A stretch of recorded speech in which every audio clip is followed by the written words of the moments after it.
This video is brought to you by Sailrite.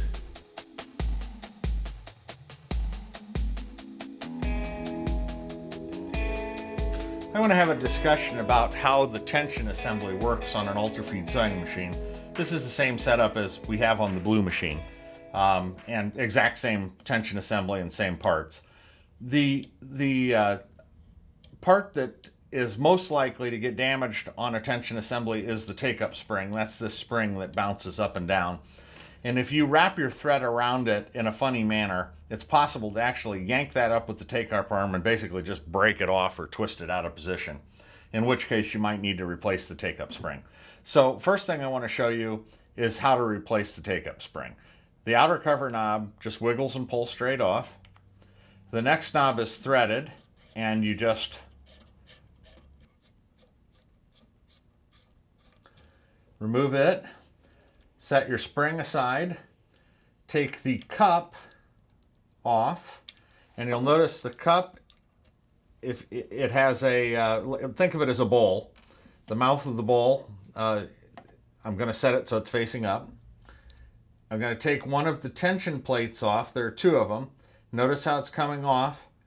Again, if I set it like a bowl on my surface, that makes sense. Take the next one off. This one I'm going to set the opposite direction. Notice now the mouth of the bowl is down. And then I'm going to take off this next plate, which has a keyhole in the center. And now the spring will come out. And basically I just want to pull this spring gently from the assembly. And you'll notice the spring has a little pip on it.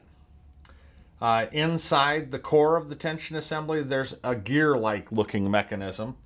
And that gear holds the pip.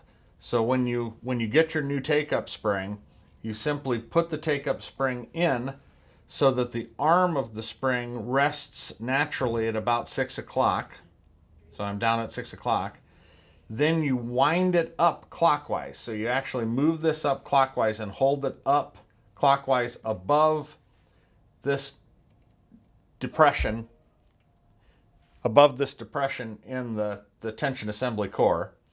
Now I take my keyhole piece, and that portion of the washer goes into that depression, and you simply push it in place, and that will then hold the bottom position of the take-up spring. See how that works? Now I come back and I just put my plates on exactly as I put them on the table. Rounded surface facing out, mouth of the bowl in. Rounded surface facing in, mouth of the bowl out. Mouth of the bowl out, there's a bar in the center that goes through the slit and the post. Spring goes on, tension nut goes on, and simply thread the tension nut in place. I think a good starting point for threading the tension nut is just maybe the post hanging out just a little bit. And then your decorative cover goes on. And that's all there is to assembling the tension assembly. Now I want to talk about one more thing that you'll probably never have to do, but you need to know.